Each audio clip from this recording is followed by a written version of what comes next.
ग्रामीण भागातील नागरिक विशेषतः महिला आणि ज्येष्ठांनी आरोग्य तपासणीकडे दुर्लक्ष केल्यास गंभीर समस्या निर्माण होतात।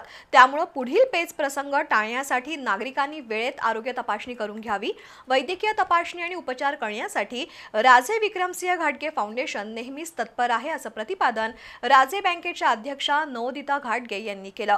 कागल तालुक्यातील सुळकुड इथं आरोग्य तपासणी शिबिरात त्या बोलत होत्या। शाहू ग्रुपचे संस्थापक स्वर्गीय विक्रमसिंह घाटगे यांच्या 77व्या जयंतीनिमित्त कागल तालुक्यातील सुळकुड इथं मोफत आरोग्य शिबिर घेण्यात आलं। राजे विक्रमसिंह घाटगे बँक आणि राजे फाउंडेशन यांच्या संयुक्त विद्यमानं आयोजित शिबिरात 475 रुग्णांची तपासणी करण्यात आली। कागल इथं दर्जेदार आरोग्य सुविधा देण्यासाठी राजे फाउंडेशनच्या माध्यमातून विभागवार मोफत आरोग्य तपासणी शिबिराचं आयोजन केलं जातंय। निदान झालेल्या रुग्णांवर आवश्यकतेनुसार उपचार केले जातात। महिलांसह ज्येष्ठ नागरिकांमध्ये आरोग्याच्या बाबतीत अनास्था दिसून येते। अनेक जण आजार अंगावर काढतात, त्यामुळे आजाराचं स्वरूप गंभीर बनण्यापूर्वी वेळोवेळी आरोग्य तपासणी करून घ्यावी, असं आवाहन नवोदिता घाटगे यांनी केलं। या शिबिरात ईसीजी, शुगर तपासणी, रक्तदाब तपासणी मोफत करण्यात आली।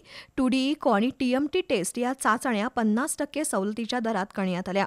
कोल्हापूर इथल्या सिद्धिविनायक नर्सिंग होम, नंदादीप नेत्रालय, कसबा सांगाव प्राथमिक आरोग्य केंद्र, Kolhapur institute of orthopaedic and trauma centre, कागलचं संकल्पसिद्धी मल्टीस्पेशालिटी हॉस्पिटल यांच्या तज्ज्ञांनी तपासणी केली। यावेळी बाजार समितीचे माजी सभापती कृष्णात पाटील, शाहूचे संचालक सचिन मगदूम, जवाहर साखरचे संचालक शेखर पाटील, राजे बँकेचे उपाध्यक्ष उमेश सावंत, संचालक अमोल शिवई, अरुण गुरव, राघू हजारे, बाबासाहेब मगदूम, विक्रमसिंह जाधव, सुदर्शन मजले, शिवसिंह घाटगे, रणदेवी वाडीचे सरपंच राहुल खोत, कार्यकारी संचालक अरुण पाटील उपस्थित होते।